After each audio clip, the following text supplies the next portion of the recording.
Okay, even if I don't get the answer I'm seeking, can we at least stop killing all of our musical heroes? If another one goes soon, I can't promise not to panic. And if it's Keith Richards, I don't think any of us will survive.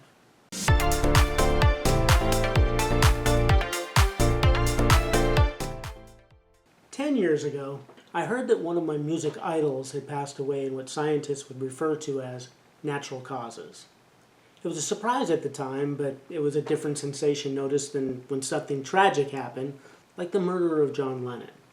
And in the 10 years that followed, I'd experienced a few others that you wouldn't expect to happen just because hearing old age and again natural causes never seems to come across as understandable.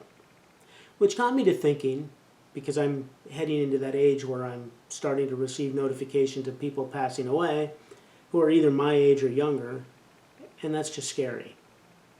What's really scary about it is, sometimes you get word that some musician passed away of natural causes, and their whole life is filled with outrageous drugs and drinking.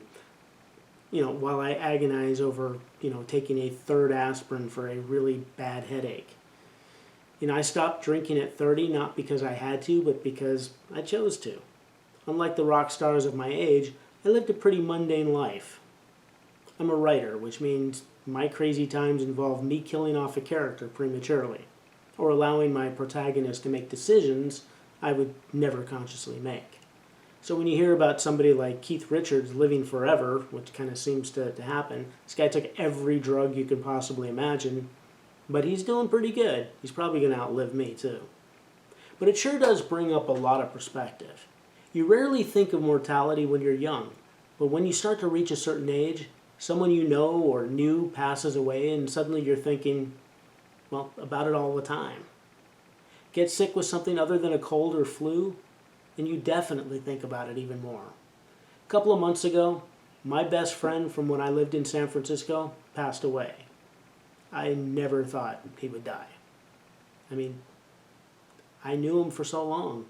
Then my next door neighbor, who used to talk to me every day after I returned from work, he also passed away. He'd been living where he was because he was taking care of his mother. She's still fine. He's now gone. Which brings me to the question that continues to plague me. Have I done enough to make my mark? Will I make my own mark? Or does it even matter? When I run the numbers in my head, I immediately come to the conclusion that I've come nowhere near the amount of stuff that I should have done with my life. I went to West Point, but I left the Army long before I made an impact. I certainly never became an influential general. I picked up numerous graduate degrees, but I honestly can't point to a single student who became something great and thanked me for it. I've written a number of books, a lot of books, but so far the Pulitzer Committee hasn't contacted me with bated breath and their award. I guess not everyone has to leave this planet with some great accomplishment. I'm not that naive to believe everyone, including myself, will. But when you're heading towards that final brass ring, I believe everyone is touched with the sense of what is or what was my purpose here. Are we all just dust particles that combine together in slightly different random forms, with no reason for existing other than being the progeny of previous accidents?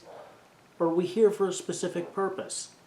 I'd ask all those religious people if they had a theory, but I understand they came to a conclusion a long time ago and haven't been building on it ever since.